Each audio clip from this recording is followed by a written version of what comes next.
العسليات والأمارات ولاد بلدي الجدعان عاملين ايه؟ وحشتوني قوي.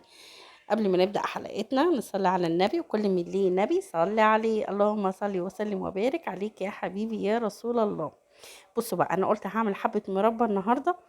انا نقعت كويس، نقعتها كويس في الحوض، غسلت حوضي كويس قوي قوي قوي قوي. بصوا بصوا اللي طالع من الفراولة عامل ازاي.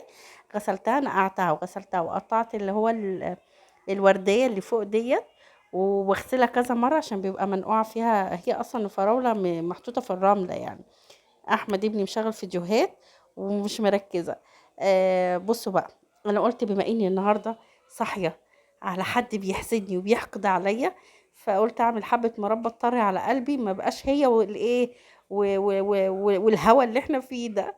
فيا جماعة الواحد بيحسد عيني عينك كده، والله الواحد بيفرح وبيتمنى الخير لعياله ولغيره.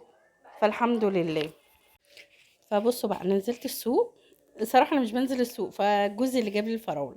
فانا قلت ايه، جاب لي فراولة يعني 3 كيلو كده ولا 4 كيلو. فطبعا لازم ننقنق في الحاجة اللي جابت ديت. فانا قلت اعمل حبة مربى. بصوا بقى، انا بحب اعمل المربى بتاعتي ما بحطش عليها ملح ليمون ولا ليمونية ولا.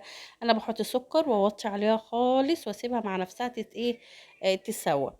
عايزه اقول لكم يا جماعه، يعني الواحد يتقي الله كده وما يقعدش يقول لا اصلي فلانه عندها، اصلي فلانه عيالها نجحوا، اصلي فلانه ما بيحصلهاش حاجه وانا كل شويه بيحصل عندي حاجات.